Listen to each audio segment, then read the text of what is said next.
오늘 이 본문의 16절에 보면은 시와 찬송과 신령한 노래를 부르며 감사하는 마음으로 하나님을 찬양하고 그랬어요. 감사하는 마음을 가지고 하나님을 찬양하라.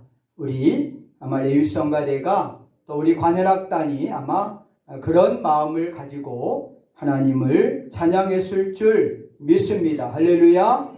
우리 옆에 있는 분들하고 인사합시다. 사랑합니다. 축복합니다. 이렇게 인사합니다. 감사합니다. 감사합니다.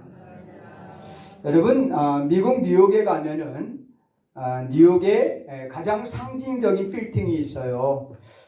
엠파이어 스테이트 빌딩이라고 하는 빌딩이죠. 저도 그 전망대가 있는 빌딩인데 꼭대기에 올라가면 뉴욕 시내가 다 이렇게 내려다 보이는 그러한 빌딩입니다. 근데 이 상징적인 빌딩이 102층이에요. 102층. 그 많은 그러한 층수 가운데 딱 잘라서 100층 아니면 110층 이렇게 하면 좋은데 왜 102층일까? 궁금하잖아요. 우리나라 63 빌딩이 왜 63층을 했을까? 아마 지난번에 우리 간증 아마 들은 적이 아마 있을 겁니다. 이 엠파이어 빌딩이 102층인 이유는 청교도들을 기념하기 위해서 만든 빌딩이에요. 그래서 영국에서 이 천주교 성공회의 국교의 그러한 핍박과 그 고난을 피해서 150명의 그러한 그 개신교 교인들이 메이플라워를 타고 이제 미국 땅으로 오게 되죠. 그런데 중간에 65일 동안 오는 가운데 풍랑을 만나게 돼요. 그래서 48명이 그 풍랑으로 인해서 죽게 됩니다.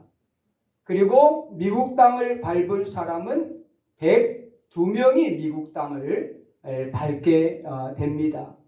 그래서 그들은 그곳에 교회를 세우고 또 그들이 그동안 못해왔던 마음껏 바로 신앙적으로 믿음으로 고백을 하면서 살게 됩니다. 그러나 첫 해가 넉넉하지 않았어요. 먹을 것도 없고 또 뿌려놓은 씨앗들은 가지고 온 씨앗들은 그의 흉년이 들어서 비가 내리지 않아가지고 열매를 맺지 못합니다. 그래서 그 겨울에 많은 사람이 또 죽음을 맞게 됩니다. 어떻게 보면 원망의 그러한 시간이지요. 하나님, 이렇게 힘들게 신앙과 믿음을 지키기 위해서 150명이 이렇게 바로 그 배를 타고 신대륙에 왔는데 오는 가운데 48명이 죽고 또 한 해를 넘기기 전에 이 겨울에 많은 사람들이 얼어 죽고 굶어 죽는 그러한 고통을 당했으니 얼마나 힘들겠어요. 그런데 하나님이 천사를 보내셨어요. 그것은 다름이 아니라 인디언들을 보내서 인디언들을 통해서 그들을 바로 돕게 됩니다. 그러나 여전히 이 청교도들은 먹을 것이 없고 마실 것이 없었어요. 그럼에도 불구하고 그들은 감사하며 하나님께 영광을 돌리게 됩니다. 그래서 그들이 한 해를 마무리하면서 어떻게 하면은 우리에게 이렇게 도움을 줬던 인디언들을 우리가 초청해서 감사절을 보낼 수 있을까? 그래서 그들이 선택한 것이 뭐냐면은 이 칠면조, 야생 칠면조, 키우는 것도 아니죠.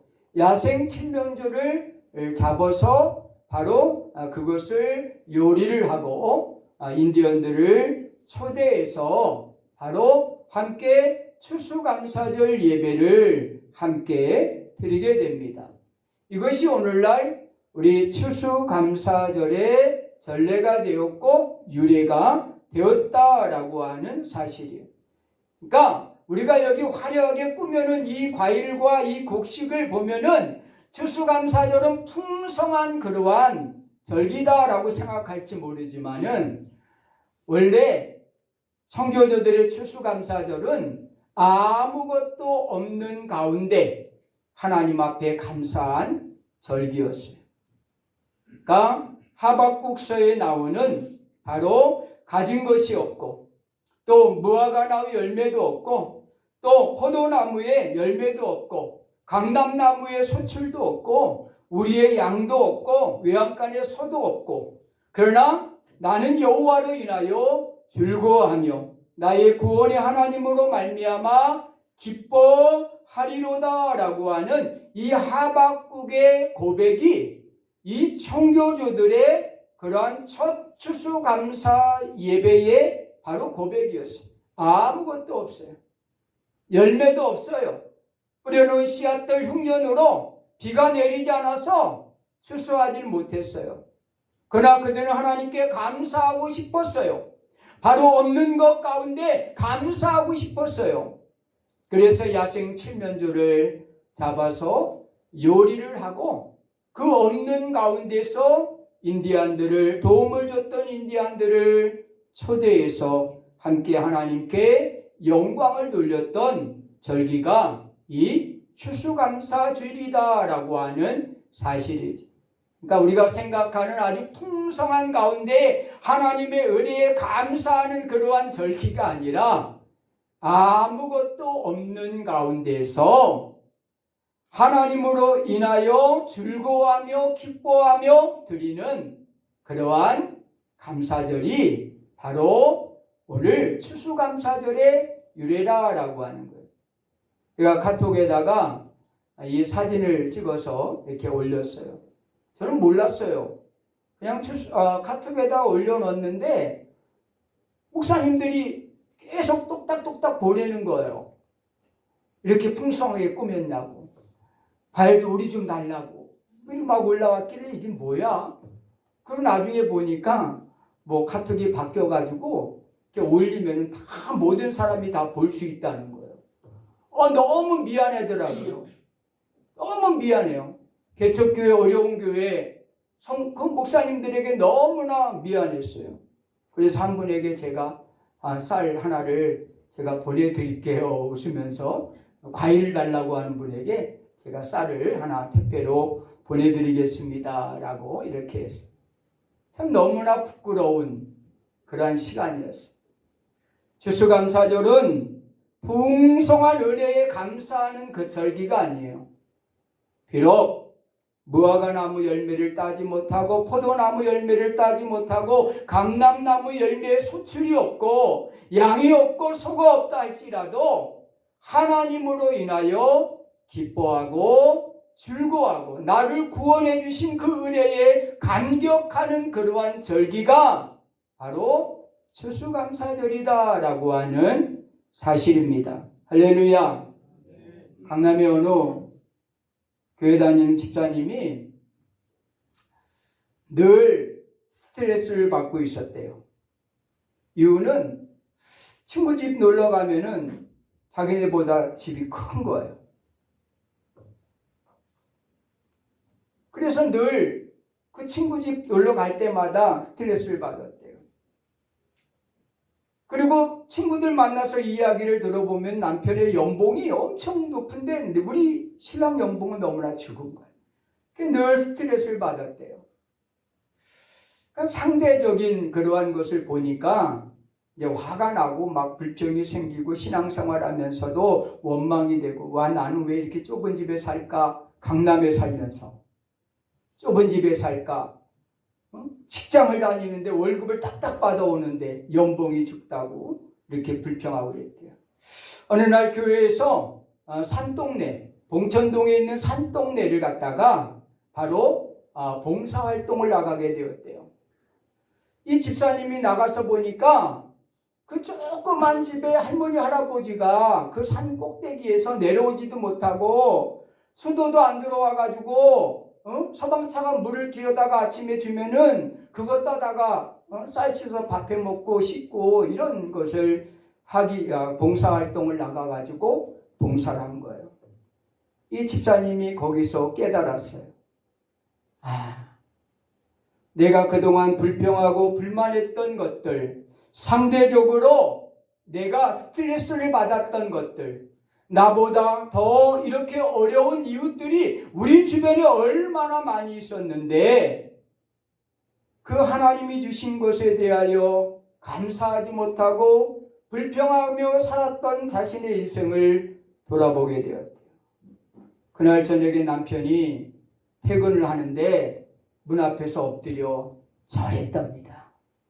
왜 저랬을까요?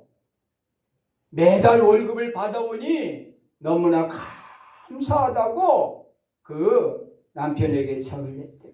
그 남편이 왜 그러냐고 그래서 오늘 있었던 일을 쭉 이야기해 주면서 그동안 미안했다고 예? 불평하며 원망하며 살았던 것을 너무나 바로 미안했다고 이렇게 고백을 하더랍니다. 사랑하는 성도 여러분, 그렇습니다. 바로 우리가 감사하지 못하는 이유가 뭐예요? 바로 상대적인 그러한 이 스트레스, 우리가 우리 주변에서 상대적으로 바라보고 있는 그러한 사람들, 그렇잖아요. 그러나 여러분, 우리보다 더 어려운 이웃들을 바라보면은요, 얼마든지 우리는 감사하고 하나님께 영광을 돌릴 수가 있는 것입니다. 오늘 본문은 우리에게 세 가지로 이야기를 해요. 바로 첫째는 감사하는 자가 되라 라고 말씀합니다. 감사하는 자가 되라라고 하는 것은, 이 땡큐라고 하는 것은 언어에 보면은 기억하다라고 하는 거예요. 기억하는 거예요. 뭘 기억하는 거예요? 바로 하나님의 은혜를 기억하는 것이 바로 감사하는 것입니다. 감사하는 자가 되라고 하는 것은 하나님의 은혜를 기억하라고 하는 거예요. 또 감사하는 자가 되라라고 하는 것은 뭐예요? 명령형이에요. 명령. 바로 감사는 선택하는 것이 아니에요. 되도록 감사하세요? 네? 되도록 감사하세요? 할 수 있거든 감사하세요? 이게 아니에요. 감사는 명령이에요. 감사하는 자가 되라라고 하는 그러한 명령형이에요. 바로 하나님은 반드시 우리가 감사해야 된다라고 이렇게 명령을 하고 있다라고 하는 사실이에요. 또 감사하는 자가 되라라고 하는 것은 감사하는 자의 행동을 하라라고 하는 거예요. 바로 삶으로 실천하라라고 하는 사실입니다. 그래서 그런 말이 있어요. 종은 울릴 때까지 종이 아니다. 사랑은 베풀 때까지 사랑이 아니다. 바로 감사는 하나님 앞에 삶으로 고백하지 않으면은 그것은 진정한 감사가 아니다라고 하는 사실이에요. 그러니까 바로 감사하는 자가 되라고 하는 것은 하나님의 은혜를 기억하라는 거예요. 감사하는 자가 되라고 하는 것은 바로 명령이에요. 선택이 아니라 반드시 감사하는 자가 되어야 된다라고 하는 명령이에요. 오늘 우리 찬양을 드린 우리 성가대 감사의 찬양을 드렸어요. 그럼 이제 찬양으로 끝나면 안 돼요. 삶으로 감사를 해야 돼요. 조금 다음에 나오지만은 바로 삶으로 감사하는 방법도 나오게 될 겁니다. 그리고 바로 감사를 행동으로 실천을 해야 된다라고 하는 거예요. 감사를 실천해야 돼요. 감사하다고 하면은 그 감사를 무언가 하나님 앞에 바로 실천을 해서 그 감사의 영광을 돌려줘야 돼요. 서양 나라들을 가보면은요, 그 사람들은 입에서 배어 있는 것이 땡큐. 땡큐예요, 그냥. 요즘에는 우리나라는 그렇지 않아요. 엘리베이터를 잡아줘도 인사 하나 안 해요. 기다려줬잖아요. 엘리베이터를 잡고 기다려줬는데도 그냥 지침 딱 떼버려요. 감사할 줄 몰라요. 그런데 바로 여러 나라를 다녀보니까 감사를 잘하는 나라가 선진국이더라고요. 할렐루야. 후진국에 가면 갈수록 감사가 없어요. 그거는 누가 가르쳐 준 것도 아닌데, 선진국에 가면은요, 미국이나 유럽을 가면은요, 감사가 입에 배 있어요. 땡큐, 땡큐, 땡큐. 그러나 이 동남아 국가들 가보면은요, 감사가 없어요. 감사가. 이게 어떻게 보면은 감사하는 그러한 삶은 하나님이 축복해 주시고, 감사하는 삶은 그대로 하나님이 그 감사하는 대로 이루어 주신다라고 하는 사실이에요.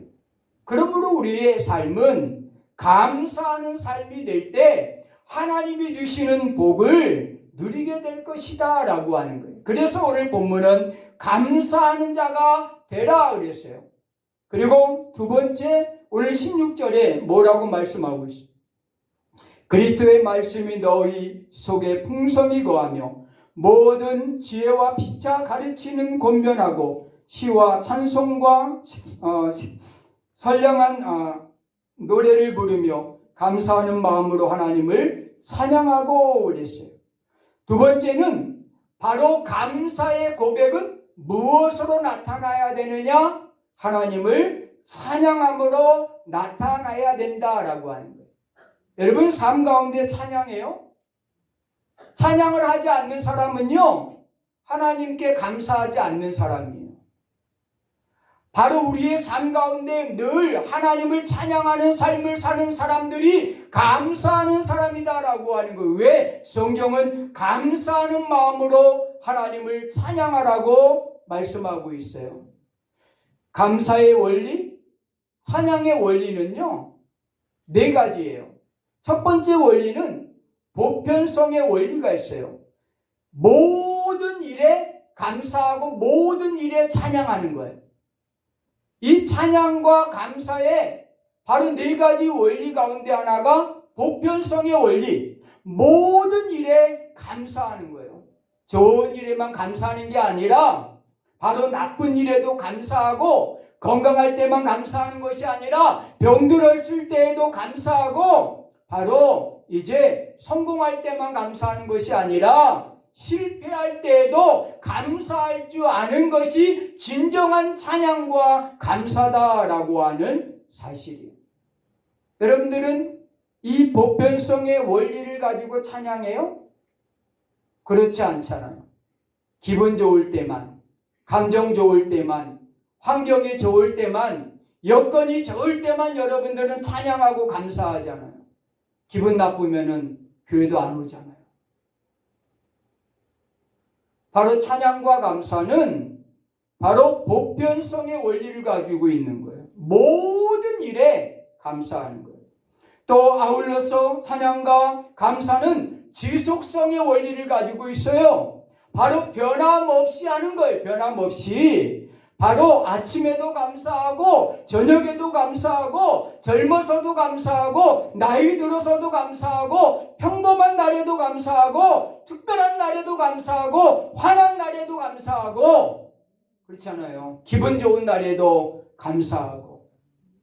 이 감사와 찬양은 지속성의 원리를 가지고 있는 거예요. 우리 성가대도 기억해야 돼요.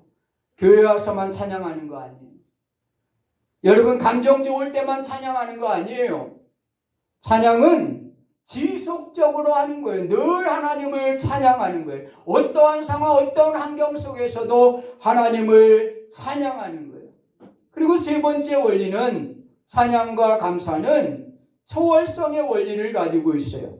어디서나 찬양하고 감사하는 거예요. 교회에서만 찬양하고 교회에서만 감사하는 것이 아니에요. 나에게 잘해주는 사람만 감사하는 것이 아닙니다. 직장에서도, 학교에서도, 교회에서도 바로 여러분, 우리는 바로 어느 상황에서든지 간에 언제든지 간에 감사해야 돼요. 그래서 진정한 그리스도인은 언제 어디서나 라고 하는 사실을 늘 마음에 간직해야 돼요. 그리고 네 번째, 찬양과 감사의 그러한 고백은 고백성을 가지고 있는 거예요. 이것은 그냥 찬양하는 것으로 감사하는 것으로 끝나는 것이 아니라 이것은 하나님께 드리는 나의 기도의 고백이 된다라고 하는 거예요. 그러니까 찬양은 나의 기도의 고백이에요. 그러니까 우리가 소리 내서 찬양할 수도 있고 시간을 내서 묵상하며 찬양할 수도 있지만은 우리가 찬양을 하면서 기도할 수도 있는 거예요. 그러니까 이 찬양은 어떻게 보면은 하나님께 드리는 나의 고백이다라고 하는 거예요. 감사도 마찬가지입니다. 바로 감사도 내가 하나님께 드리는 그러한 고백이에요. 고백. 하나님 앞에 드리는 고백이다라고 하는 거예요. 그러므로 우리는 바로 오늘 감사하는 마음으로 하나님을 찬양하라고 그랬어요. 보편성의 원리를 가지고, 지속성의 원리를 가지고, 초월성의 원리를 가지고, 고백성의 원리를 가지고 우리가 언제 어디서나 어떠한 상황에서든지 간에 바로 하나님을 찬양하고 감사하는 그러한 성도들이 되어야 된다라고 하는 거예요. 그리고 마지막 세 번째는 감사의 대상이 누구냐라고 우리에게 말씀하고 있어요. 17절에 보니까 그를 힘입어 하나님 아버지께 감사하라 그랬어요. 그를 힘입어 하나님 아버지께 감사하라. 오늘 우리의 감사의 대상은 하나님이에요. 하나님. 물론 사람들에게 우리가 감사합니다라고 고백할 수 있어요. 그러나 감사의 대상은 하나님이에요. 하나님. 하나님이 우리의 바로 전적인 감사의 대상이에요. 예수님이 그 모범을 보여주셨어요. 오병이어 바로 이제 두 마리의 그러한 물고기와 어린아이가 갖고 나온 보리떡 5개를 가지고 하늘을 우러러 축사하셨다 그랬는데 원어적으로는 하늘을 우러러 감사했다라고 표현하고 있습니다. 하늘을 우러러 감사했다. 이 표현은 바로 예수님께서 이 감사의 대상이 누구인가? 그것은 하늘을 우러서 축사했다, 감사했다라고 하는 것은 하나님이 감사의 대상임을 우리에게 알려주고 계시다라고 하는 거예요. 또 나사로가 죽었잖아요. 늦게 왔어요. 예수님이. 이미 무덤에서 썩은 냄새가 나와요. 그럴 때 바로 무덤의 문을 열고 나사로야 나오라 라고 이렇게 바로 예수님께서 고백을 합니다. 그럴 때 나사로가 묶었던 모든 것을 풀고 나오잖아요. 그럴 때 하나님 앞에 이 예수님께서 뭐라고 감사 기도를 드리느냐? 아버지요, 내 말을 들으신 것을 감사하나이다. 내 말을 들으신 것을 요한복음 11장에 보면은 내 말을 들어주신 것을 감사합니다 라고 하나님 앞에 이 나사로를 살려주신 분이 하나님이시고 이 감사의 고백을 받으실 분이 하나님이심을 고백하면서 아버지요, 내 말을 들어주신 것을 감사합니다 라고 이렇게 고백을 하고 있습니다. 그런가 하면은 바로 10명의 문둥병자들이 예수님께 와서 고쳐달라고 그럴 때에 바로 너희의 몸을 제사장에게 보이라 라고 해서 그들이 10명의 사람들이 가는 중에 바로 그들이 문둥병이 사라진 것을 알게 되었어요. 그 가운데 한 명이 돌아오지 않습니까? 한 사람이 돌아왔어요. 그리고 그 사람은 큰 소리로 하나님께 영광을 돌리며 예수 그리스도 발 앞에 엎드렸어요. 그때 예수님께서 10사람이 다 깨끗함을 받지 아니하였느냐? 그 9은 어디 있느냐라고 하면서 가라, 내 믿음이 너를 구원하였으니 라고 하면서 하나님께 영광을 돌리는 장면이 나와요. 사랑하는 성도 여러분, 우리의 감사의 대상은 누굽니까? 하나님이에요. 하나님. 하나님이 지키고 보호해 주신 거예요. 하나님이 우리와 함께 하여 주신 거예요. 1년 동안 우리가 남편이 월급을 잘 받아줘서 고맙기도 하고 자녀들이 잘 자라줘서 고맙기도 하고 그렇죠. 우리의 목장 식구들이 잘 순종해줘서 고맙기도 하고 하지요. 그러나 그들에게 감사하기 전에 먼저 우리의 감사의 대상은 하나님이시다라고 하는 사실이에요. 그래서 하나님께 우리는 감사를 드려야 된다라고 하는 거예요. 그래서 추수감사주일은 바로 감사하는 자가 되라고 하는 하나님의 명령을 우리가 받았고 그 감사는 우리의 감사하는 마음으로부터 하나님을 찬양함으로 그 감사는 표현돼야 된다라고 말씀하고 있는 거예요. 그리고 그 감사의 대상은 감사를 받으시는 분은 하나님이시다라고 하는 분명한 사실을 기억하면서 이 추수감사주일을 하나님께 영광 돌리는 감사주일이 되시기를 간절히 축원합니다. 기도합니다.